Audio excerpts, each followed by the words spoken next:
Chapter 1. The Final Note at Elmsworth Hall. The night air settled thick over Elmsworth Hall, muffling the rustle of wind through the ancient ivy that clung to its stone walls. Inside, beneath the crystal chandeliers and velvet curtains, the concert had begun its final piece. A single violin wept across the room, notes lingering in the hush, like the memory of something lost. At the centre of the performance stood Victor Reno, the world-renowned violinist whose bow moved like a whisper. Across a wound, he played with his eyes closed, head tilted just so, the worn wooden violin cradled like a fragile truth. The guests, a gathering of London's elite, and a handful of foreign dignitaries, held their breath as if exhaling would fracture the spell. Beneath them was Lady Cassandra Elmsworth, mistress of the estate, whose family name had once held power in Parliament and music circles alike. The concert was her idea, an evening to revive the house's faded glory, a cultural resurrection, a fundraiser cloaked in velvet and crystal where a man like Victor Reno could draw not just a crowd, but a legend. And then silence, not the kind that follows applause. No, it was the kind that rushes in when something goes terribly wrong. Victor's final note quivered, then collapsed into stillness. His bow clattered to the floor. He fell forward, striking the polished wood with a sound louder than the music had ever been. The guests froze. For a moment, no one moved. Lady Cassandra stood slowly, her gloved hand rising to her mouth. Someone gasped. A glass shattered. A scream followed. By the time the butler, Maddox, reached him, Victor Reno was dead, and the violin, it was still playing. A soft, sustained vibration hummed from its strings. No bow, no hand, just a sound, impossible and eerie, like the instrument hadn't yet realized its master was gone. The next morning brought a drizzle that clung to the windows like sweat on glass. Scotland Yard arrived early, with Inspector Havering at the lead. He was a square-jawed man with little patience for the melodrama of artists. "No signs of violence," he muttered, as he stood over Victor's lifeless body, now laid out in the drawing-room.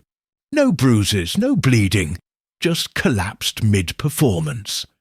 Heart attack's the likely cause, though that blasted violin still gives me the creeps.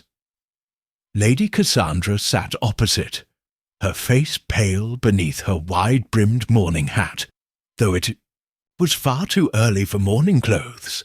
He wasn't just performing, she said quietly. He was proving something. That last piece, he composed it for this night. Was it written down? Havering asked. She hesitated. No, he refused. Said it had to be played once, just once. The inspector raised an eyebrow. And now he's dead. Convenient. He wasn't the sort to die conveniently, Inspector. Victor made enemies by breathing. He was brilliant and cruel. Behind her, a maid entered with tea. Her eyes darted nervously to the corner of the room where the violin now lay, boxed and silent. "I heard it," she whispered, after he fell. It was still playing. "Rubbish!" Havering snapped. "That's nerves talking." But even he didn't step near the instrument.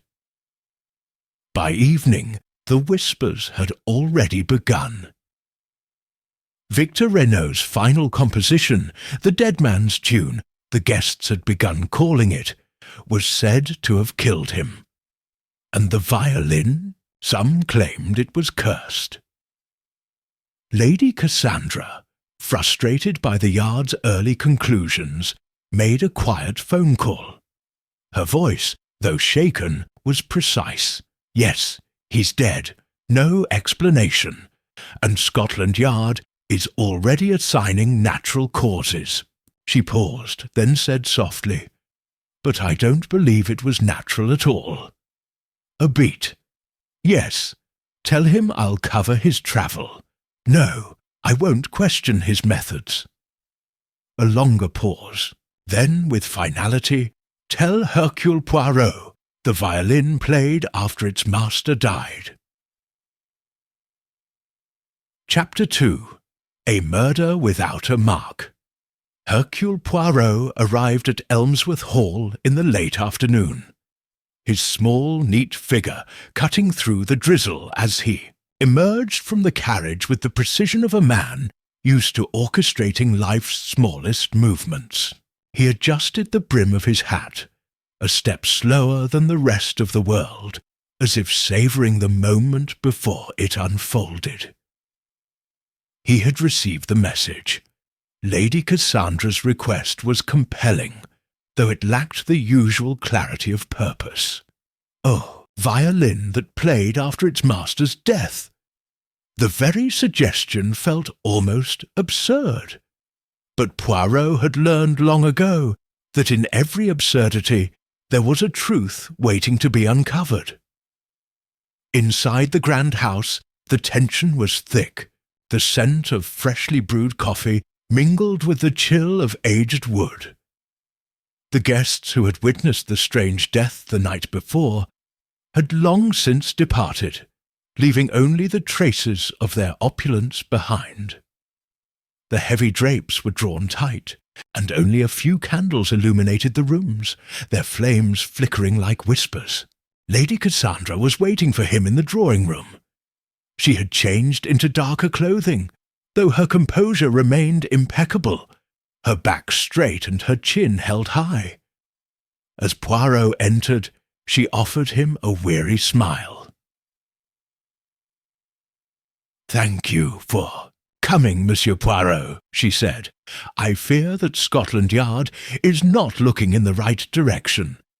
You see, I believe there is something far more sinister at play here than a mere heart attack."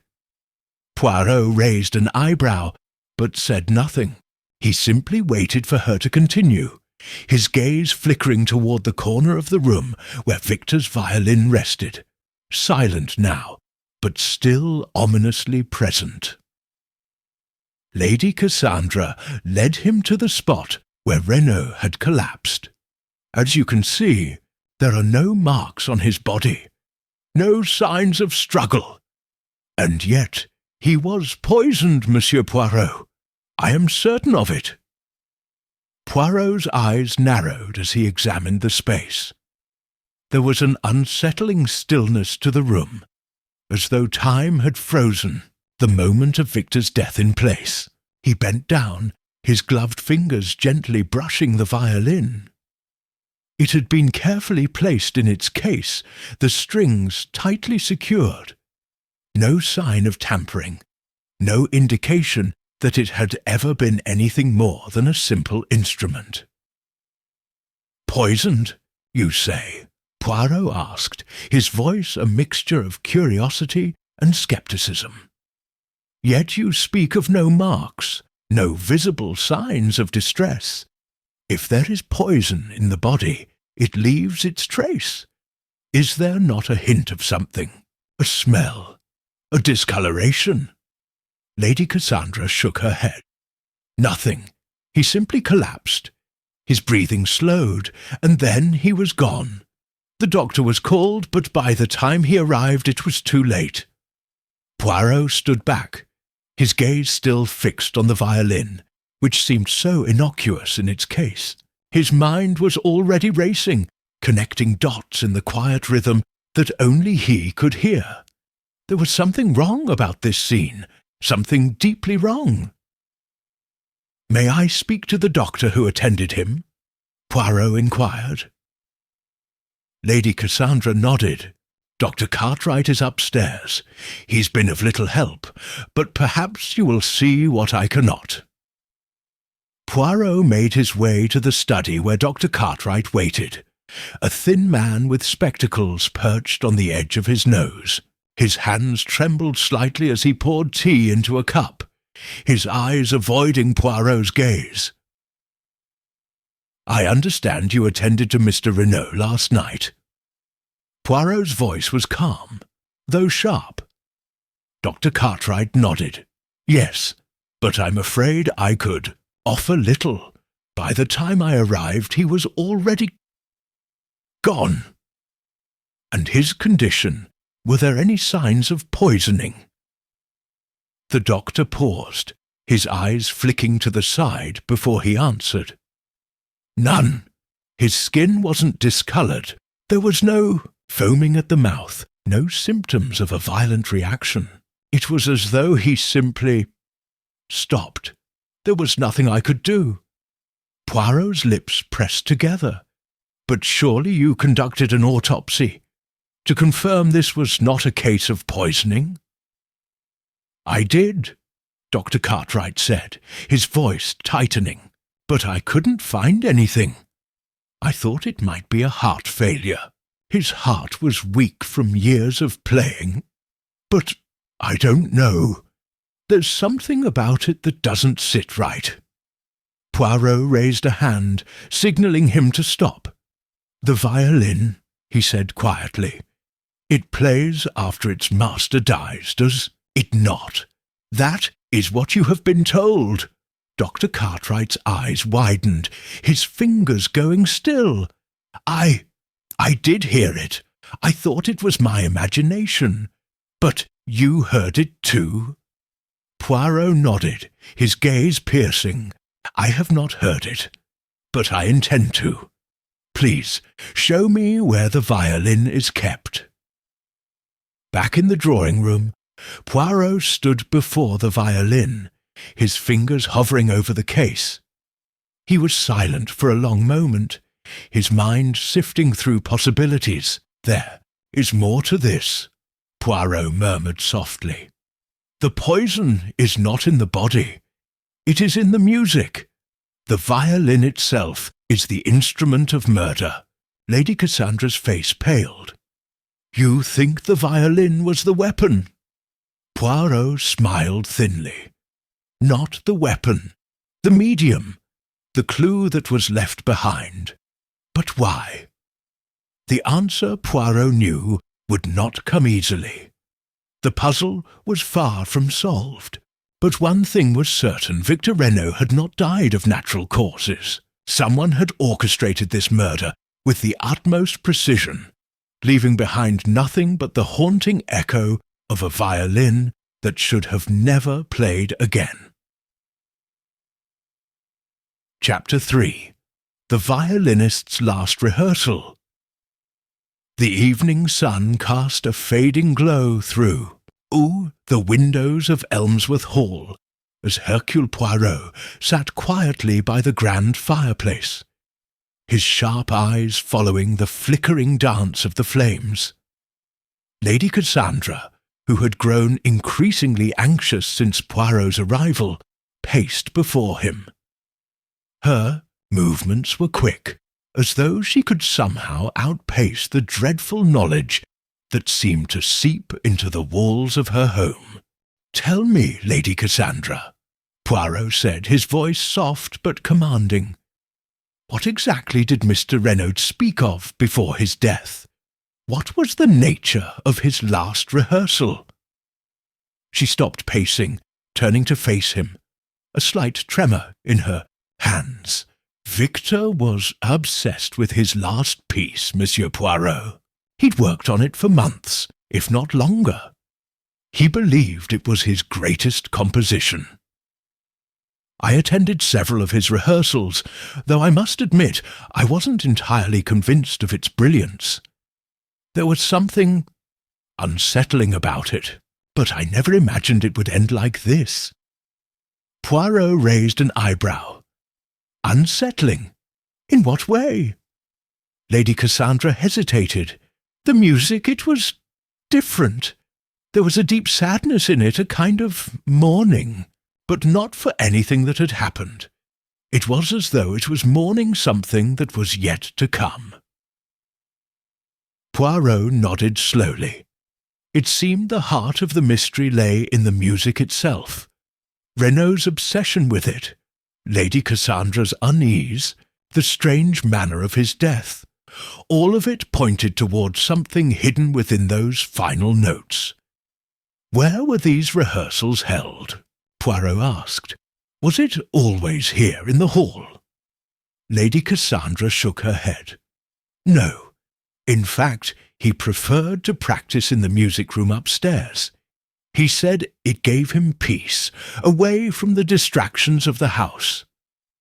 Poirot's eyes sparkled. I must see this room. Perhaps it will provide me with the answers I seek. The music room was smaller than Poirot had expected, with large windows overlooking the garden. The walls were lined with shelves of sheet music, and a grand piano sat by the corner, its black keys gleaming under the soft light of a nearby lamp. A solitary chair sat beside the piano, where Reno had no doubt spent hours perfecting his compositions. Poirot walked slowly, his eyes scanning every detail. The air was thick with the scent of aged wood and the faint remnants of perfume.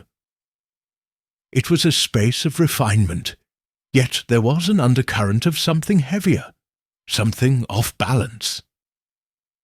Lady Cassandra stood by the door, watching him closely, her posture stiff as though she could not bear to witness the unravelling of her world. Poirot approached the violin case that rested on a small table beside the window. The instrument seemed almost to pulse with a quiet energy, as though it still held the presence of its master. "Tell me," Poirot said, his voice low but deliberate. "Did Reno practice alone? Were there ever any visitors during his rehearsals?" Lady Cassandra's lips tightened. "Only once. A few days before he died, he had a visitor, a man I'd never seen before. He was a stranger, and Victor was unusually guarded during their conversation. The man didn't stay long, but the tension in the air was palpable. It was as if they had unfinished business. Did you speak to this man? Do you know his name?" "No," Lady Cassandra answered quickly, then faltered. "Victor wouldn't tell me. He said it was nothing important, just an old acquaintance from his past."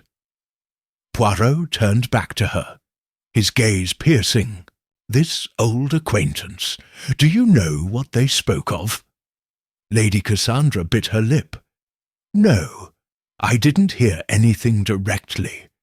But after that visit, Victor became more withdrawn, more obsessed with his work. He wouldn't talk about it. I assumed it was just his perfectionism." Poirot studied her closely. "Lady Cassandra, I believe this old acquaintance is key to understanding what has happened. What if the visitor's presence and what transpired between them was a catalyst for this tragedy?" Her face turned pale. "You think he had something to do with Victor's death?" Poirot did not answer directly. Instead, he moved across the room to the piano, where a small notebook lay open, its pages scattered with notes and music. He carefully flipped through the pages, each one filled with Renaud's characteristic handwriting, neat, precise, and deliberate. And then, at the back of the notebook, Poirot's eyes landed on a single page with a different hand, sharp, erratic. "It seems Mr. Reno was not alone in his obsession," Poirot murmured, turning the book toward Lady Cassandra. "Look here, this is not his writing." Lady Cassandra leaned in, her breath catching. The writing was jagged, hurried, a stark contrast to the elegant music notes Reno had written on the previous pages. "Do you recognize this handwriting?" Poirot asked. Lady Cassandra shook her head, her gaze confused. "No, I've never seen it before." Poirot's mind was already racing. The handwriting was the key. The note, hastily scrawled, held something important. But what? The answer seemed to be just beyond reach, like a violinist trying to find the perfect note. "There is something more here, Lady Cassandra," Poirot said, his voice soft but full of intent. "The man who visited Reno. His presence is no coincidence. The music is a message, and the key to unraveling this mystery lies in his connection to the violinist's final composition." As Poirot left the music room, his thoughts lingered on the unsettling melody that had played through the night, the tune that had not stopped even after the death of its creator. The pieces were coming together, but there was still much to uncover. The identity of the visitor, the connection to Reno's composition, the strange, erratic handwriting, each of these things would lead him closer to the truth. But one thing was certain. The violinist had not been the only player in this symphony of death. Chapter 4. A Widow, a Rival, and a Secret Will. The investigation had begun to weave a complex web, and Hercule Poirot felt as if he were standing on the precipice of something much larger than a simple death. The violin, the mysterious visitor, the cryptic writing. Each piece of the puzzle hinted at something far more sinister. As Poirot walked through Elmsworth Hall, his mind turned over the evidence, each thread pulling him deeper into a mystery he had yet to fully understand. The drawing room was as it had been the night before, unsettlingly still. The grand fireplace, where the flames had once danced, now stood cold, as though even the house itself had withdrawn in sorrow. Lady Cassandra stood by the window, her back rigid and her hands folded neatly in front of her. Poirot approached her cautiously, his steps soft on the thick carpet. "Lady Cassandra," he said gently, "I need you to tell me about Victor's personal affairs, his relationships, his associates, anything that might shed light on this situation." She glanced at him, her eyes narrowing slightly. "I've already told you everything I know." Poirot smiled politely, but there was an unmistakable sharpness in his tone. "Lady Cassandra, with all due respect I doubt you have, a man like Victor Reno does not simply die without leaving behind more than just a violin and a visitor. His life was intertwined with many people, and those people may be the key to this." She was silent for a long moment, her fingers nervously twisting the fabric of her dress. Finally she sighed, as if the weight of the truth had become too much to bear. "Victor was complicated," she began, her voice low. "He had many admirers, men and women alike. His talent made him sought after, but it also made him enemies. There was one woman, a fellow musician, who always seemed to hover around him. Her name was Elena Moreau." Poirot's eyes sharpened. "A rival?" Lady Cassandra nodded. "Yes, they were once close, I believe, but their relationship soured some time ago. Elena accused Victor of stealing one of her compositions, though she never had any proof.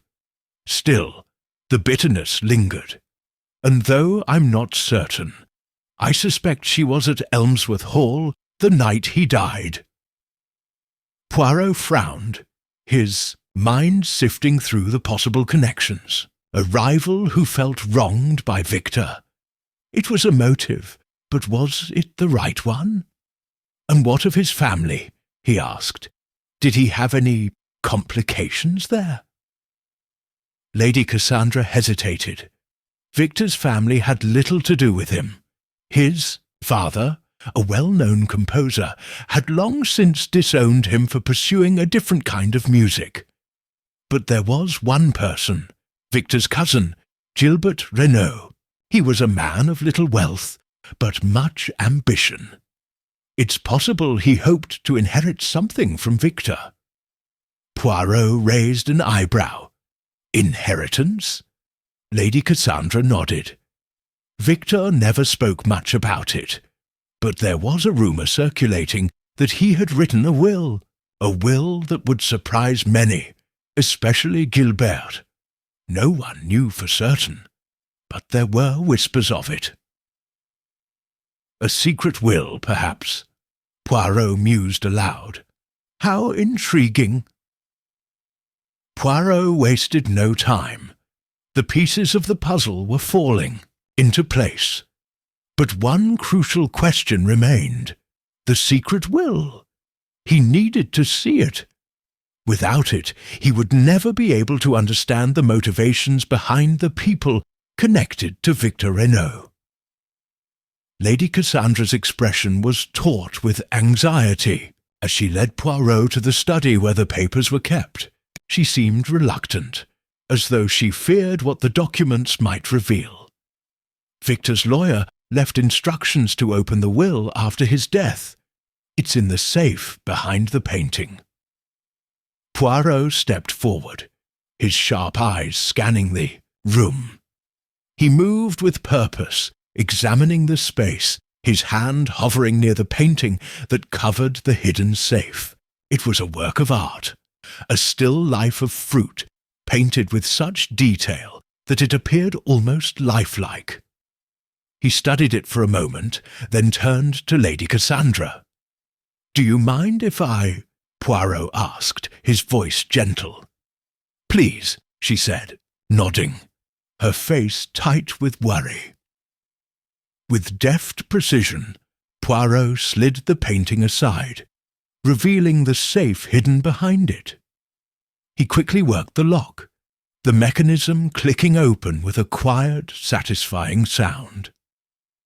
Inside, a collection of papers lay neatly arranged. The will was at the top, its edges crisp and untouched. Poirot pulled it free, unfolding the document carefully.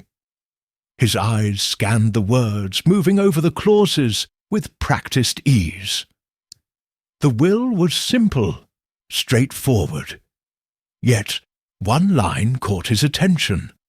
A single sentence that stood out among the rest. "I, Victor Reno, bequeath my estate to Elena Moreau, should I die before my time, provided that she agrees to perform my final composition, the Dead Man's Tune, at the time of my death." Poirot's brow furrowed. There it was, the connection between the violin, the strange composition, and the woman who had once been Victor's rival. But why would Reno tie his wealth to a performance of a piece of music, a piece that seemed destined to cause harm? He turned the page, his mind working through the implications of what he had just read. Elena Moreau, Victor's rival, perhaps his former lover, stood to inherit everything if she performed the final composition. But why? "Lady Cassandra," Poirot said, his voice calm but firm, "I believe we have uncovered the truth behind Victor Reno's death. It was not an accident nor a simple medical issue. His death and the strange performance that followed were part of a much larger game." Chapter 5. The Instrument That Shouldn't Have Played. The fire crackled in the hearth as Poirot settled into the armchair by the window, the weight of the last few hours pressing on him. The revelation about Victor Reno's will had opened a new set of possibilities, an inheritance, a final composition, a deadly legacy. The pieces of the puzzle were fitting together, but there was still so much left to unravel. Lady Cassandra sat across from him, her fingers intertwined in her lap, her expression unreadable. It was clear she had not fully absorbed the implications of what they had just discovered. But Poirot's mind was already racing, connecting threads, seeing patterns in the chaos. "Tell me, Lady Cassandra," Poirot began, his voice gentle but filled with purpose. "What did you know of Elena Moreau? Was she here at Elmsworth Hall, the night of Victor's death?" Lady Cassandra hesitated, her eyes flickering with uncertainty. I never saw her, but it's possible she was here without my knowledge. Victor spoke of her often, but he refused to tell me much about their past." Poirot leaned forward slightly, his eyes narrowing. "And this composition, the dead man's tune, do you know if Elena ever performed it? Was it something Victor had completed, or was it still unfinished?" Lady Cassandra shook her head slowly. "Victor never shared the piece with anyone. He said it was a private creation, meant to be played only once, at the time of his death. But he always believed the piece would be too powerful, too dangerous for anyone else to perform. I assumed it was just his superstition. But now—" She trailed off, her voice barely above a whisper. Poirot's gaze softened for a moment. He understood the weight of grief, the difficulty of accepting that a loved one's final creation had not been a gift, but a curse. "The violin, Lady Cassandra," he said quietly. "The instrument that played after its master's death. It is not simply a matter of music. It is a message, a key to understanding who killed Victor Reno." Poirot stood, his hands clasped behind his back, as he walked slowly towards the corner of the room. The violin case still sat on the table, its polished surface reflecting the dim light. It was an object that seemed almost too perfect, too pristine, as if it had been waiting for this moment, waiting for Poirot. "There is something about the violin," Poirot murmured, "that goes beyond its beauty, beyond its purpose. As an instrument, I believe it is the true key to understanding the events that led to Mr. Reno's death. And I believe that it is not by accident that it played after his death." Lady Cassandra followed his gaze, her voice strained. "What do you mean?" Poirot's eyes gleamed with a quiet intensity. The violin was no mere instrument. It was an accomplice. Someone who understood its mechanics, its resonance, used it to communicate with us, to signal something. It is not simply a haunting echo of the past. It is the signature of the killer. Lady Cassandra stood, her breath quickening. "But how? How could anyone make it play after his death?" Poirot turned to face her, his expression calm but resolute. "The answer lies within the mechanism itself. You see, it is no ordinary violin. It has been tampered with, designed in such a way that it could play without a player. A mechanism hidden within the strings, triggered by the vibrations of the room. All it would take is the slightest touch, the smallest impulse, and the sound would come alive. A note, a single, final note." Lady Cassandra's eyes widened, a mixture of horror and disbelief crossing her face. "You think someone set it to play?" Poirot nodded slowly. I do not think it. I know it. Someone used the violin to make their presence felt, to manipulate the circumstances of Victor's death, to draw attention to a truth that they did not want forgotten. The room seemed to grow colder, the fire's warmth no longer reaching them. Poirot turned towards the violin once more, his fingers hovering over its case. He could almost hear the faint hum of its strings, the whisper of its secrets. It had been the messenger, the instrument of death, and yet it had also been the instrument of revelation. A sudden thought struck Poirot, the visitor, the man who spoke to Victor just before his death. Could he have known about this mechanism? Could he have used it to make the violin play, to leave a message for us all? Lady Cassandra nodded slowly, as if a new understanding was dawning on her. "It's possible, but who—" Poirot smiled, his expression tight with the satisfaction of a growing theory. Who, indeed? The answer to that question lies not just in the violin, but in the relationships that bound Victor Reno to the people around him. Elena Moreau, Gilbert Renaud, Lady Cassandra, you have unknowingly given me the final pieces of this puzzle. Now we must find the man who orchestrated this entire tragedy. Lady Cassandra's eyes were wide with fear and anticipation. And what do we do now? Poirot stood, adjusting his coat with a sense of quiet determination. Now, Lady Cassandra, we go to the source, we confront Elena Moreau, and we see if she is the key to unlocking this terrible mystery. As Poirot left the room, his mind raced through the possibilities. Elena Moreau, the rival who had so much to gain from Victor's death, was now the centre of his investigation. The violin had been a clue, but it was Elena who held the answers. The game was afoot, and Poirot was certain that the final note had not yet been played. Chapter 6. The Man Who Heard the Music. The morning mist clung to the streets of London as Hercule Poirot arrived at the modest townhouse of Elena Moreau.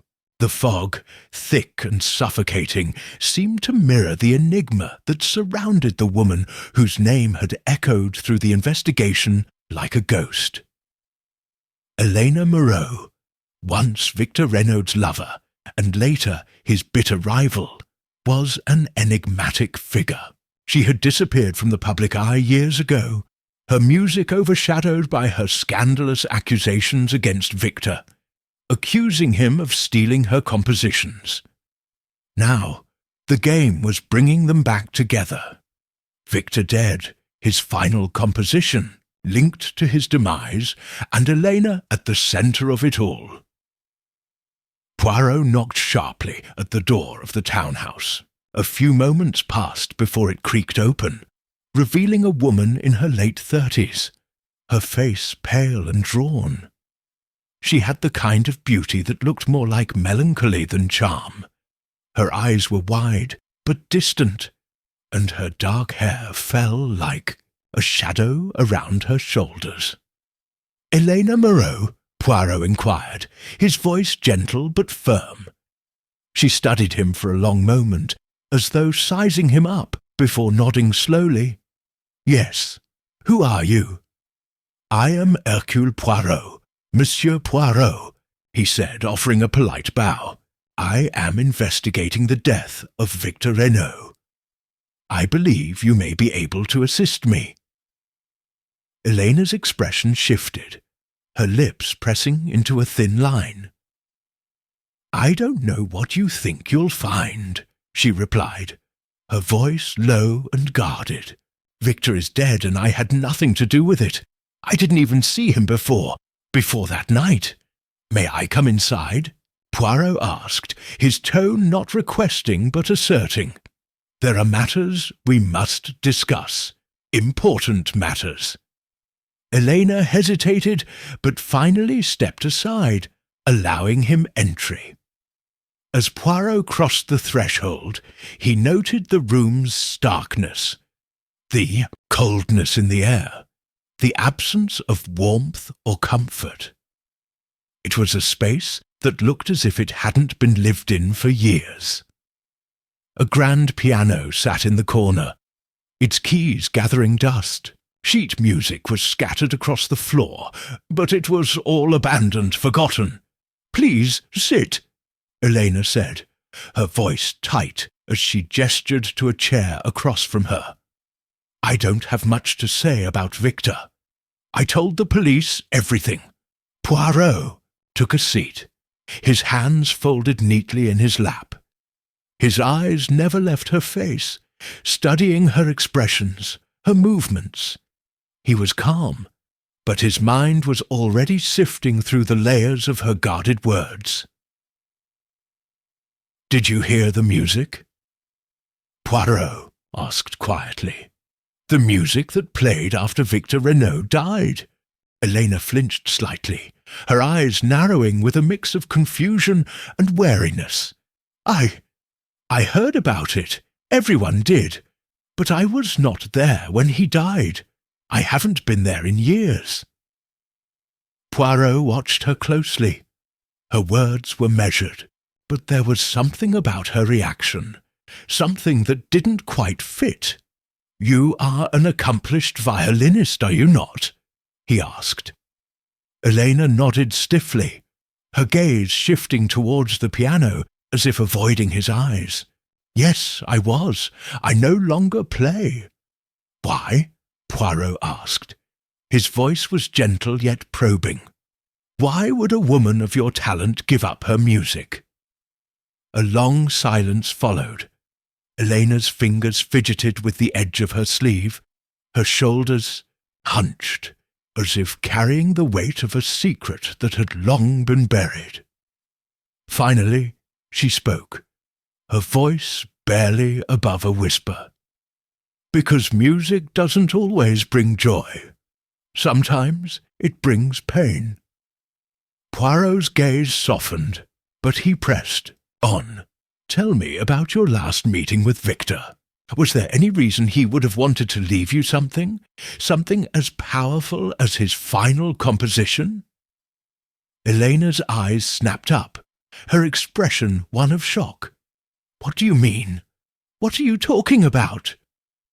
Poirot reached into his coat pocket and pulled out a folded piece of paper, the will he had found in Victor's study. He unfolded it slowly and placed it on the table between them. "This is from Victor Reno's will. He left his estate to you, Elena, provided that you performed his final composition, the dead man's tune, at the time of his death." For a moment, Elena's face was unreadable. Her breath hitched in her chest, but she said nothing. Poirot leaned forward slightly, watching the shift in her expression. "Why?" he asked softly. "Why would Victor leave you everything and tie it to a performance of a piece of music that has such a strange and unsettling history?" Elena's eyes dropped to the paper, her fingers brushing against it. She let out a shaky breath, as if trying to hold herself together. Victor was obsessed with it," she said, her voice distant, as though recalling something painful. "He believed it was his masterpiece. He believed it had the power to change things. He thought it could bring him back from the dead, in a way. I don't know what he truly meant, but when he finished it, he said it would never be performed unless the circumstances were just right. He said it was meant to be played after he died."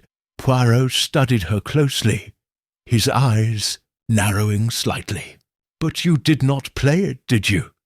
Not before his death?" "No. Elena replied, shaking her head slowly. "I was supposed to be there.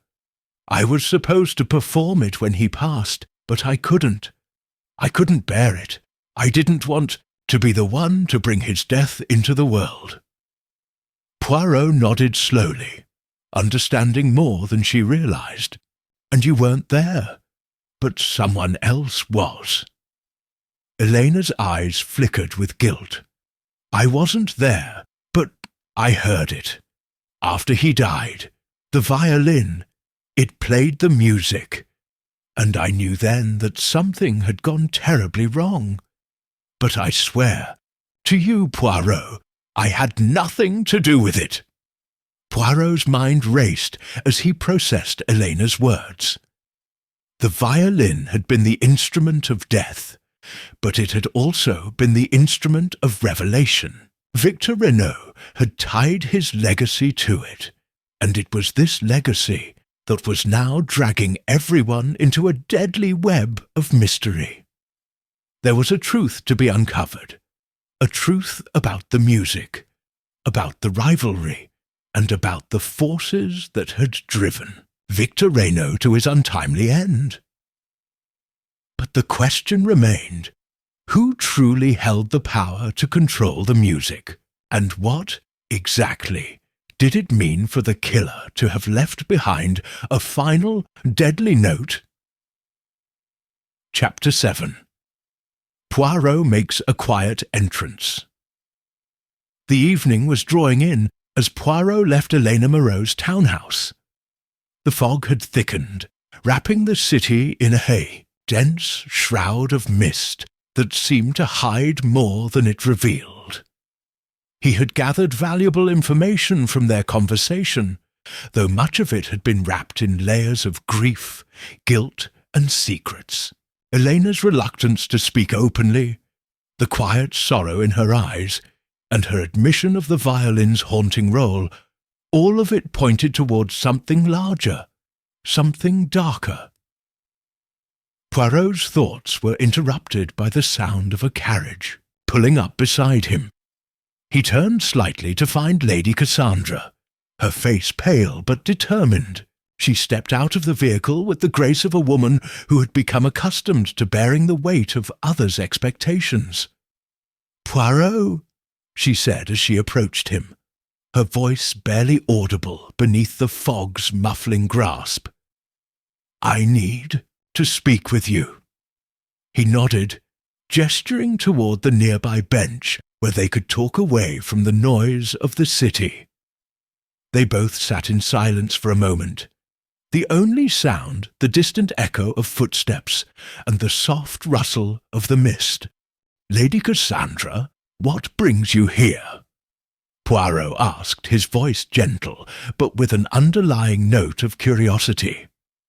She took a deep breath, her gaze lingering on the fog that seemed to stretch out forever. "I've been thinking about Victor, about his death, about what he left behind. I've been speaking to someone who knew more about the composition, a man who may know what happened." Poirot's brow furrowed. "A man? Someone connected to Victor Reno?" She nodded. "Yes, his name is Geoffrey Wilder. He was once a close friend of Victor's, though they had a falling out several years ago. Wilder was a composer too, but his career never reached the heights of Victor's.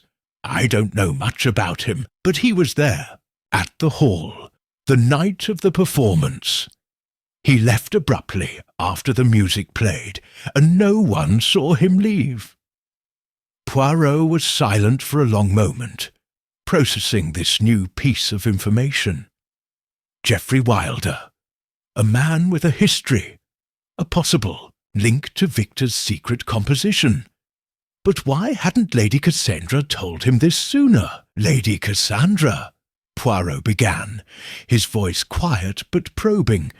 "Why is this man important? What does he know that could help us?" She looked at him then, her eyes filled with something new, something that seemed to transcend the weight of grief. I believe he's the one who knows how the violin played after Victor's death. I think he's the one who set it in motion. He was obsessed with Victor's music, perhaps even more than Elena was. He could have used the violin to deliver the message, to make sure Victor's final piece was heard. Poirot leaned forward slightly, his fingers tapping thoughtfully against his lips. I see. And this Geoffrey Wilder, do you believe he killed Victor? Lady Cassandra shook her head slowly. No, I don't think he did. But I do think he knew something about what was happening. Something he's not telling. He's been hiding from us, from everyone. Poirot stood, his gaze fixed on the mist swirling around them. Then we shall find him, and we shall make him speak. The following evening, Poirot and Lady Cassandra arrived at Geoffrey Wilder's residence, a modest townhouse tucked away in a quieter corner of London. The fog had yet to lift, giving the place an eerie, almost haunted quality. The windows of the house were dim, and there was no sign of life within. Poirot approached the door with his usual calm demeanour, knocking twice, his gaze sharp as ever. Moments later, the door creaked open to reveal a man who, despite the wrinkles and greying hair, still carried an air of faded grandeur. Geoffrey Wilder's eyes flickered with recognition when he saw Poirot. "Monsieur Poirot," he said, his voice raspy, but not without a hint of amusement. "I knew you would come. The great detective, seeking the truth behind the music." Poirot studied him closely. Wilder's presence was unsettling. There was an intensity about him, a man who had lived with his own obsessions for too long. "Mr. Wilder, I trust you're not surprised by my visit. I have questions that only you can answer." Wilder stepped aside, allowing them entrance. The house was filled with an overwhelming silence, the kind that only an artist's sanctuary can have. Yet it was unsettling, like a tomb rather than a place of inspiration. Music sheets were scattered on every surface, some crumpled, others meticulously folded.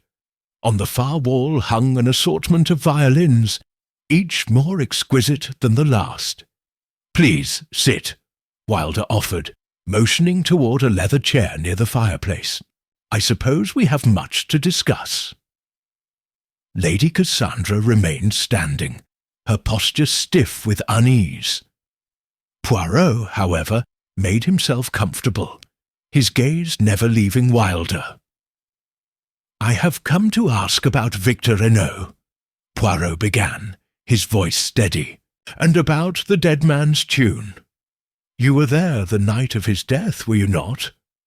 Wilder's expression darkened, and his lips tightened into a thin line. "I was, but I don't see what good it will do you. Victor is dead, and the music that played afterward, it was nothing more than a final echo, a warning, if you will." "A warning?" Poirot repeated, his eyes narrowing.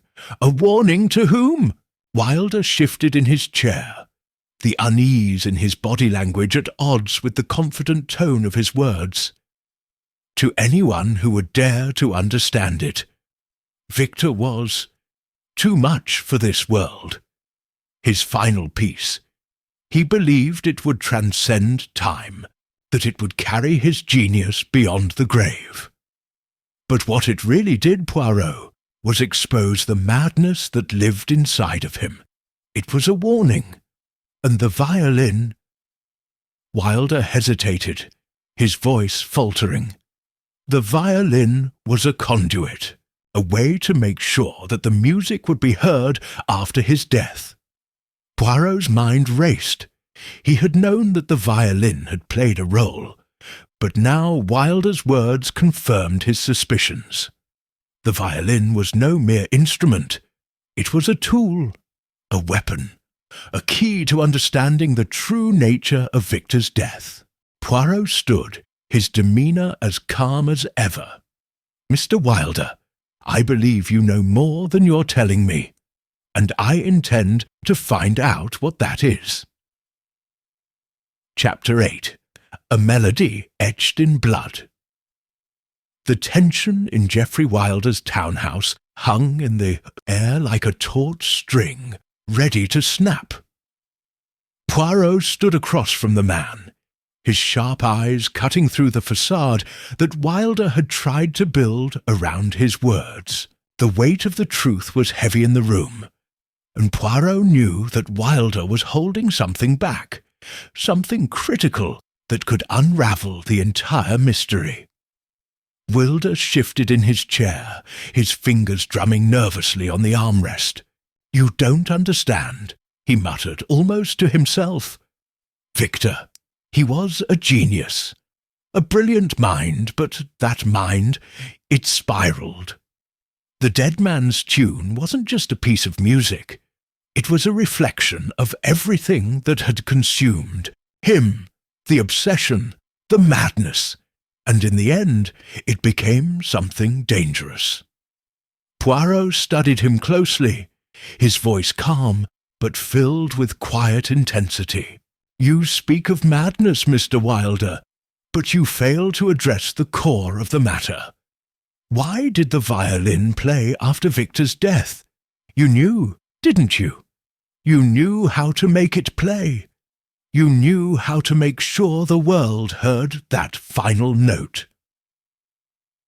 Wilder flinched, his face paling as he looked away from Poirot's piercing gaze. He leaned forward, his hands clasped tightly in front of him, as though trying to contain something within. "I didn't kill him," Wilder said, his voice shaking now. "But I knew what he was planning. He was obsessed with the idea of transcending death. He wanted to leave something behind, something that would echo long after he was gone." Poirot's gaze never wavered. "And the violin? You tampered with it. You made sure it would play after he died." Wilder's breath quickened, his chest rising and falling with the weight of his admission. "Yes," he confessed, his voice almost a whisper. "I couldn't stop him, Poirot. Victor was unraveling. He became consumed with the idea that his music would live on beyond his death, that it would be his legacy. I knew he was planning something with that violin. The piece he composed, it wasn't just music. It was a final statement, a demand. He wanted it played at the moment of his death, and I helped him make it happen." Poirot's mind worked through the implications of Wilder's confession. The violin had played after Victor's death, yes, but it had played for a reason. It was not just a haunting, eerie sound. It was a call, a message from beyond the grave, a message that someone had orchestrated, someone who had known the mechanics of both the violin and Victor's fragile psyche. "Why did you help him, Mr. Wilder?" Poirot asked, his voice low. "Why did you not stop him if you knew what he was planning?" Wilder's eyes darted to the floor, his fingers curling into fists. "Because I couldn't. Victor was my friend once, Poirot. And as much as I hated what he became, his obsession, his arrogance, I couldn't bear the thought of him dying without his last work being heard. He believed that the music would immortalize him, that it would make him more than just a man. And in a way, it did. But I never imagined it would be like this. I never imagined it would kill him." Poirot's eyes narrowed. "You mean the violin was not the cause of his death?" Wilder's gaze flickered with uncertainty. I didn't think so, but I can't be sure any more. I wasn't there when he died, you see. I left before the performance. I couldn't watch him destroy himself over that damned piece of music. I didn't know until later that the violin had played after his death." Poirot nodded slowly, his mind piecing together the fragmented story Wilder had just laid out. The violin had been a crucial part of the plan, Victor Reno's grand design to leave a legacy, but Wilder's involvement had complicated things. The message that played after Victor's death was no mere accident. It had been intended, orchestrated, like every other piece of the puzzle. "What did you do after you left the hall, Mr. Wilder?" Poirot asked. "Where did you go?" Wilder's eyes flickered with guilt. "I left, as I said. I couldn't stay. I went to my apartment. I stayed there alone for the rest of the night. I didn't speak to anyone until the next day." Poirot leaned in slightly. "And did you have any contact with anyone else in the house? Anyone who could have had a reason to kill Victor?" Wilder hesitated, his fingers twitching nervously. There was someone. A man. I saw him the night of the performance. He was standing in the hallway when I left. He didn't speak to me, but I saw him looking at me. He was watching me.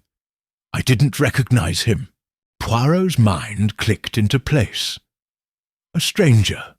A man who had been watching, lurking in the shadows. It wasn't just Wilder's guilt that Poirot had to worry about.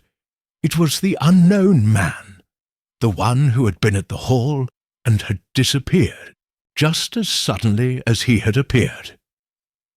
"You have given me much to consider, Mr. Wilder," Poirot said, standing up. "I now have to speak with this man, this stranger you saw. The violin may have been the instrument of Victor's death, but there is someone else behind it, pulling the strings." Poirot's investigation was drawing closer to the truth, could feel it in the air, the same way a musician could feel the tension before the final note of a piece.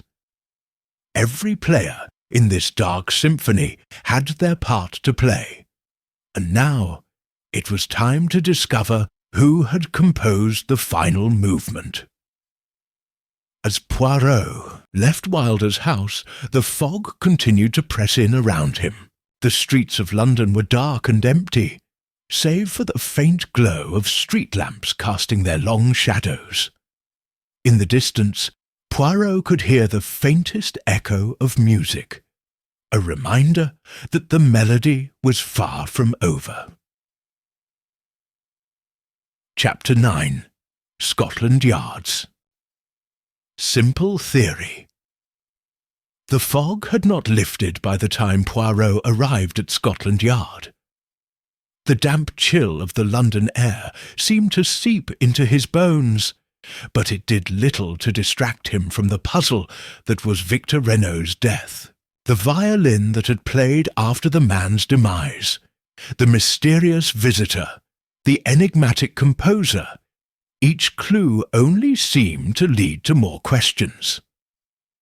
Inside the yard, Inspector Havering was waiting for him, his ever-present frown making him look more like a statue than a man.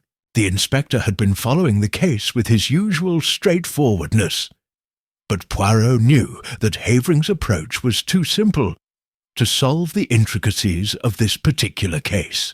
"Poirot!" Havering greeted him, his voice flat. "What have you found? I've been reading through the autopsy reports, but I'm afraid they don't add much to the theory. It's as we suspected, a sudden death, no external marks. Natural causes, I'd say." Poirot's eyes narrowed slightly. Natural causes? That is a simple explanation indeed, but I fear it does not explain everything. You see, Inspector, there is more to this case than meets the eye." Havering's brow furrowed in annoyance. "What are you suggesting? The man died suddenly, and no one saw anything unusual happen. There's no mystery here. It was his time, Poirot." Poirot shook his head, his voice measured but firm. "That may be your theory, Inspector, but it is far too simplistic. You see, there was more to Victor Reno's death than a simple heart attack or accident. His death was arranged, planned carefully, and the violin, it played afterward, for a reason." Havering sighed, clearly frustrated. "Poirot, you can't honestly believe that a violin played after he died, can you? We've all heard the rumours, but there's no logical explanation. It's just superstition, a trick of the mind." Poirot remained calm. "I have seen evidence, Inspector. Evidence that suggests this was no trick. I know that someone tampered with the violin, made it play after Victor's death. It was the final piece of a carefully crafted puzzle. And I believe the key to unravelling this mystery lies not in a theory of natural causes, but in understanding who benefited from Victor's death, and how they made it happen." Havering's eyes narrowed as he leaned forward, his voice tense. "Who benefits, Poirot? I don't see how anyone could have gained from Victor's death. The man was a musician, a recluse. He didn't have enemies, did he?" Poirot paused, considering the question. Victor Reno's death may not have benefited someone in the traditional sense, but the circumstances of his death and the aftermath are what offer clues. His will, for instance, naming Elena Moreau as the beneficiary if she performed the dead man's tune after his passing. "The will," Havering repeated slowly. "I heard about that, but I didn't think much of it. Reno was known for his eccentricities. His obsession with his music was well known. I don't see how it proves foul play." Poirot's voice softened, but there was an edge to it that Havering couldn't ignore. "It proves that Reno's death was no accident. He believed that his music would transcend him, but he left a legacy, a curse perhaps. A piece of music meant to be played at the moment of his death, an inheritance tied to that very event. But what it also does, Inspector, is suggest that someone knew exactly when to strike, and someone knew how to manipulate the circumstances." Havering sat back, crossing his arms over his chest, clearly unconvinced. "You still think it's a murder? I'm not so sure. I'm sticking with the theory of natural causes unless you can show me something concrete." Poirot's eyes gleamed.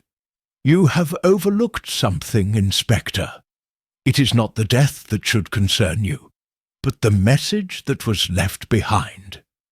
The violin was the messenger, but the real question is, who controlled the message?" Later, that evening, Poirot returned to Elmsworth Hall with Lady Cassandra. She had been quiet during their conversation with Havering, but now that they were alone in the drawing-room, she turned to him with a mixture of hope and uncertainty. "What are you thinking, Poirot?" she asked, her voice soft. "Do you think Scotland Yard will take this seriously?" Poirot smiled gently, his eyes never leaving her face. "Inspector Havering is a good man, but his perspective is limited. He is looking for the most obvious answer, the simplest solution. But this case is not simple. It is a puzzle, Lady Cassandra, and each piece must be examined carefully." Lady Cassandra nodded, but there was an edge to her voice as she spoke. "Again, I still don't understand why I'm involved in this. Victor's death was a tragedy, But why has it become my problem? I don't even understand what happened with that violin. You're the one who's solving this, Poirot. But why? Me? Why bring me into this web of mystery? Poirot placed a reassuring hand on her arm. You are the key to understanding Victor's life, Lady Cassandra. You were the one closest to him. You knew his mind, his desires, his secrets. His death and the actions surrounding it are tied to those very things. Lady Cassandra looked away, her expression troubled. But why me? She repeated. What role do I play in all of this? What if I don't have the answers? Poirot's eyes softened. It is not the answers, Lady Cassandra, that are important. It is the understanding. The understanding of why things happened the way they did. And for that, we must understand Victor's past, his relationship with Elena Moreau, his dealings with Geoffrey Wilder, his obsession with his final piece of music. Lady Cassandra took a deep breath, and Poirot could see the tension begin to ease in her shoulders. And what now? What do we do next? Poirot stood, his mind already on the next step in the investigation. Now, we turn to the music. We find the source of that final note. We discover who wanted it played, and we uncover who had the most to gain from Victor's death. As Poirot left Elmsworth Hall later that evening, his thoughts were still with the violin, the instrument that had been both a tool of death and a messenger. He knew that the key to solving this mystery lay not in what was obvious, but in what had been hidden in plain sight. Someone had orchestrated this tragedy, and that someone was not done yet. The game was far from over. Chapter 10. The string that snapped twice. The morning mist had finally begun to dissipate, leaving behind a crisp clarity in the air, as if the fog had washed away more than just the streets. Poirot stood at the edge of Elmsworth Hall's grounds, his eyes scanning the horizon. There was a certain stillness to the estate now, as though the death of Victor Reno had left an indelible mark on the land itself. The garden was quiet, the flowers wilting, and the house, once full of life and music, seemed now like an empty shell. The violin's last note still lingered in Poirot's mind, a note that had played on its own, an eerie reminder of the hand that had guided it. Lady Cassandra had left for the day, and Poirot was alone in his thoughts, contemplating the threads that were slowly but surely coming together. He needed to find the final piece of the puzzle. He needed to understand who had orchestrated this death, and why. "Poirot," a voice interrupted his reverie. "You have been quite the mystery solver, I see." Poirot turned slowly to find Geoffrey Wilder standing a few yards away, his face worn with anxiety, but still holding an air of defiance. The musician's eyes flickered with a mixture of guilt and tension, the same mixture that had been present when Poirot had last visited his townhouse. "Mr. Wilder," Poirot said, his voice even, but his gaze sharp, "you are an unexpected guest. I assumed you were finished with your involvement in this case." Wilder's lips curled into a strange smile. "I wish I could be, Poirot, but it seems there is something else I need to confess." Poirot nodded, his mind already piecing together the possibilities.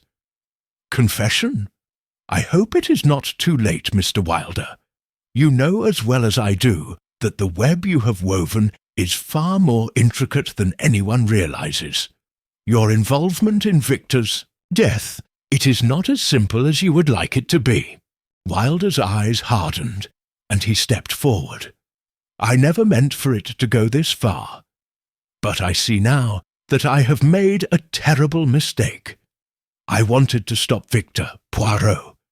I wanted to stop him from playing that cursed tune. But by the time I realized how far he had gone, it was too late. Poirot raised an eyebrow, intrigued. You wanted to stop him. But why? You were complicit in creating that violin, in making it play after his death. You couldn't have been unaware of the consequences of your actions. Wilder sighed, rubbing his hands through his hair in frustration. I didn't know the extent of it. Yes, I tampered with the violin, but I never thought it would become an instrument of death. Victor wanted immortality. He wanted to be remembered, but not like this. He was obsessed, Poirot. The man was consumed by his need to be more than just a mortal composer. He thought the dead man's tune would make him eternal. Poirot nodded, a sharp understanding passing through him. And you thought that by helping him you would gain something in return. Perhaps recognition, perhaps forgiveness for your own musical failures. You and Victor, both chasing the same dream in different ways. Wilder's face twisted with guilt. Yes, I thought if I helped him, if I enabled his grand plan, it would elevate both of us. But it went wrong. The dead man's tune, it wasn't just music, it was a curse. Poirot's eyes narrowed. A curse? Victor was no fool, Wilder continued. He knew the power of his music. He believed it could transcend death, could carry his genius beyond his physical existence. He said it would play only when the moment was right, when he died. But once he finished composing it, he was consumed by it. I could see it. He couldn't stop himself from believing that the violin would make him eternal, make him the greatest composer who ever lived. Poirot's voice grew softer. But you stopped him, Mr. Wilder. You tried to. You tried to prevent the music from being heard. Wilder's hands clenched into fists. I did. But by then, I had become just as obsessed as he was. I tampered with the violin, just a little, to ensure it wouldn't play. But when I heard that damned tune, when I heard it play after he died, I realized I had failed. Poirot's gaze grew sharper. You tried to stop the violin from playing, but it played anyway. It played after his death. Wilder's expression faltered. Yes, the violin, Poirot. It was more than just an instrument. It had been altered, designed in a way that no one knew. I thought I had sealed it, thought I had stopped it. But I didn't. When Victor died, the music played, whether I liked it or not. Poirot stood still, his mind processing the confession. And then the question remains, who knew of this tampering? Who knew of the violin's secret? Wilder's voice dropped to a whisper. Elena Moreau. Poirot's eyes locked onto Wilder, his mind already racing with the implications. Elena? She knew of the violin? Wilder nodded, his expression haunted. She was the only one who truly understood Victor's obsession. She was the only one who knew how far he would go for immortality. I don't know how much she knew about the violin's hidden mechanism, but she was close to him. Too close. She knew he was trying to leave a legacy that would outlast him. She knew that the music was his final act, and she wanted it for herself. Poirot paused, his gaze softening but filled with determination. So you say Elena knew, but the question still remains, Mr. Wilder. Why? Wilder's voice trembled, because she thought that the legacy would be hers. She thought if she performed the music, she would inherit everything. She thought she would become the new face of music. But when I saw her that night, at the performance, I realized something else. She didn't just want the music, Poirot. She wanted Victor's life. The truth was becoming clearer, but it was still veiled in darkness. Elena Moreau, driven by ambition, had been willing to do whatever it took to claim Victor's legacy. She was tied to the violin's haunting melody, just as much as she was tied to the man whose obsession had caused his death. But there was more to uncover, more about her connection to the violin, and how far she was willing to go for the inheritance. Poirot stood in the centre of the room, his mind spinning with the possibilities. One string had snapped twice. The final note had played, but the story was far from over. Chapter 11. A Shadow from the Composer's Past. The following day, the crisp morning air seemed to carry a weight that could only be felt by those attuned to the intricacies of human nature. Poirot, his mind sharp as ever, stood before Lady Cassandra in the grand drawing-room of Elmsworth Hall. The tension between them had grown palpable, as if the walls themselves had absorbed the heavy secrets of the house. Lady Cassandra, who had been silent for the better part of the morning, broke the stillness. "Poirot," she said, her voice steady, but with a hint of trepidation. "You believe Elena Moreau is behind this, behind Victor's death, behind the violin. But I still don't understand. What was her motive? Why would she go so far?" Poirot turned to her, his eyes softening. "Lady Cassandra, I believe that Elena Moreau was not merely a woman scorned. She was a woman driven by something far more dangerous than rivalry or bitterness. She wanted everything: the music, the legacy, and yes, the inheritance that Victor's death would bring." Lady Cassandra looked away, her gaze lost in the distance. "But surely you don't think she killed him, do you? Surely you can't think she was capable of that?" Poirot stepped closer, his gaze unwavering. "I think, Lady Cassandra, that Elena wanted to control Victor's legacy. The violin, the music, it was never just about the music. It was about power. She believed that performing the dead man's tune would solidify her as Victor's true heir.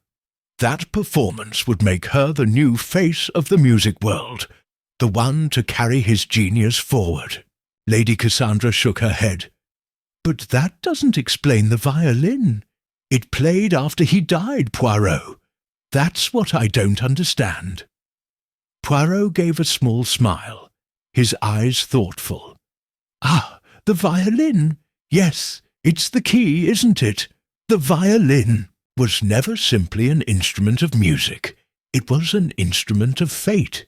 Someone, Lady Cassandra, someone who knew of its hidden mechanism, made sure that Victor's last note was heard. And that person was Elena Moreau." Poirot's thoughts churned as he stood by the fireplace, his mind replaying the conversations and clues that had led him here. It had always seemed clear that Elena Moreau was the centre of it all, but there was something more, something deeper that he hadn't fully grasped. He needed to speak with Elena again. He needed to confront her, not just about her role in the death of Victor Reno, but about something even more pressing. A shadow from Victor's past that seemed to have resurfaced with his death. The next afternoon, Poirot arrived at Elena's townhouse, his footsteps echoing on the cold stone floor. She opened the door almost immediately, as though she had been expecting him. or perhaps simply anticipating that he would return. "Poirot," she said, her voice cool but with an edge of something unreadable. "You're persistent. What more do you need from me?" Poirot studied her for a long moment before speaking. "I have come to speak of something that goes beyond the dead man's tune," he said, his tone shifting slightly. "I have come to speak of Victor Reno's past, and of yours." Elena's posture stiffened, but she did not speak. Poirot continued, his voice measured. "You were not the only one tied to Victor's legacy, Elena. There was another man, another composer, who had a much older connection to him. Geoffrey Wilder spoke of him. A shadow from Victor's past, one who is far more important than you realize." Elena's eyes flashed with something close to panic, but she quickly masked it, her lips pressing into a thin line. "What are you talking about?" Poirot stepped closer, his gaze unyielding. Victor Reno's music was not just about his own genius. He borrowed it, stole it in a sense, from a man who had been forgotten by history, a man whose name was not even known to most people. His name was André Dufresne. At the mention of the name, Elena's face shifted, her expression unreadable for a split second, before she regained control. She looked away, her hands trembling ever so slightly. "Dufresne?" she repeated, her voice betraying an unfamiliar unease. "What does he have to do with Victor?" Poirot's eyes narrowed, his voice cutting through the tension. "Dufresne was once Victor's teacher. He was the one who taught Victor everything he knew about composition, about the creation of music. But something happened between them, something that ended their relationship and left Dufresne in the shadows. Dufresne's music, Elena, is what the dead man's tune truly is. It is a stolen work, and Victor believed that by performing it he would erase Dufresne from history." Elena's breath caught in her throat, her body stiffening as she tried to maintain control. But Poirot could see the cracks forming in her composure. "What do you want from me?" she asked, her voice low but strained. Poirot stepped even closer, his gaze never leaving her face. "I want the truth. I want to understand why Victor felt the need to steal Dufresne's work, and why you, Elena, were willing to go so far to claim it as your own. This isn't just about inheritance. It's about legacy, about erasing the past and rewriting it in your own image. Victor and you both wanted the same thing, Elena, but someone had to pay the price for it, and that someone was Victor Reno." Elena's face paled, her hand gripping the edge of the table behind her, as if she needed to steady herself. "You don't understand, Poirot. Victor had destroyed Dufresne's legacy. He stole everything from him, his music, his identity. Dufresne was forgotten, and Victor thought that by performing that piece, he could make it right, make himself the master." Poirot smiled, a knowing look in his eyes. "And yet, in the end, it was you who wanted it all. It was you who sought to claim the final note, to stand as Victor's true heir. And so you helped orchestrate his death, knowing that his final performance would secure everything you desired." Elena's eyes darted nervously to the violin on the nearby stand, the instrument that had been the key to everything. She swallowed hard, her composure finally faltering. "I never meant for it to end this way," she whispered, her voice thick with regret. "I wanted the music. I wanted it to be mine." Poirot knew the truth now, but the weight of it still lingered in the air. Elena Moreau had been driven by ambition, just as Victor Reno had been. But in the end, their shared obsession with legacy had cost them both. As Poirot left her townhouse, his thoughts turned to the final piece of the puzzle, the shadow of Dufresne, the lost composer whose name had been erased from history. He understood now that the true tragedy of Victor Reno's life had been not just his obsession with immortality, but the destruction of someone else's legacy in his quest. For it, the game had come full circle, and soon the final note would be played. Chapter 12. The Final Movement. Poirot's Curtain. The fog had begun to lift in London, though it still clung stubbornly to the streets like a half-remembered dream. Poirot stood in the heart of Elmsworth Hall once again, his mind sharp and his steps deliberate as he moved through the grand corridors.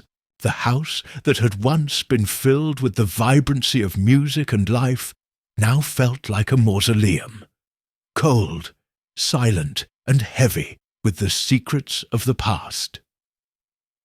Lady Cassandra stood by the window, her eyes gazing out at the distant hills. She seemed smaller somehow, more fragile now that the weight of her involvement in Victor Reno's death had finally come to light. Yet, despite the burden she carried, there was a sense of calm in her demeanour, a quiet resignation to the fate that had been set in motion long ago. Poirot approached her, his voice gentle but firm. "Lady Cassandra, you have been a witness to this tragedy, and now you must understand it fully. There is no more need for secrets." She turned to face him, her expression solemn. "I know, Poirot. I've come to accept it. What we sought, what Victor and I both sought, was something that was never ours to take. We thought we could rewrite history, that we could preserve a legacy that was meant to fade away. But in the end, it was all for nothing. The music, the obsession, it only led to destruction." Poirot gave a small nod, his eyes reflecting understanding. "Yes, Lady Cassandra, it was the nature of the obsession with legacy that doomed Victor. His desire to be remembered forever was tied to his belief that by stealing another man's music, he could claim immortality. But in doing so, he set the stage for his own demise." Lady Cassandra closed her eyes, as if trying to block out the memories, and Elena, she only wanted to claim it as her own. She wanted what Victor had stolen from Dufresne, what she believed should have been hers. But she didn't realize that in doing so, she was no different from Victor. Both of them were trapped in the same cycle of greed and obsession. Poirot nodded. Indeed, it was the same madness that consumed both of them. But you, Lady Cassandra, you were a witness to it. You were the one who truly understood the consequences of their actions, even when they could not see it themselves. There was a long silence between them, one that felt heavy with the weight of all that had transpired. Finally, Lady Cassandra spoke again, her voice soft but steady. "I never meant for any of this to happen, Poirot. I never imagined that Victor's obsession would lead to this, but I see now that his death, his music, was never meant to be a gift. It was a curse, and in the end it claimed us all." Poirot took a step forward, his gaze soft but resolute. "The curse, Lady Cassandra, was not the music itself. It was the choices made by those who believed they could control it. The true tragedy of Victor Reno's life was not his death, but the way he allowed himself to be consumed by his own ambition. And Elena, too, was consumed by the same desire. Lady Cassandra's eyes met his, and for the first time in a long while, there was a flicker of understanding in her gaze. "What happens now, Poirot? What happens to all of us who were caught in this web?" Poirot gave a small, almost imperceptible smile. "Now, Lady Cassandra, you must find your own way. You must come to terms with the past, as painful as it may be. You cannot change what has happened, but you can choose how to live with it. As for Elena, she will face the consequences of her actions, though I suspect she will never fully understand the extent of her role in Victor's downfall." Later that evening, Poirot made his way to the small chapel on the outskirts of the estate. It had been Victor Reno's final request, his one last wish, that his final composition be played there, in the quiet solitude of the chapel, before the world heard it. It was a fitting place for a final performance, where the echoes of the past could meet the present. Lady Cassandra had agreed to attend, though she would not be the one to perform the dead man's tune. Elena Moreau had made her decision.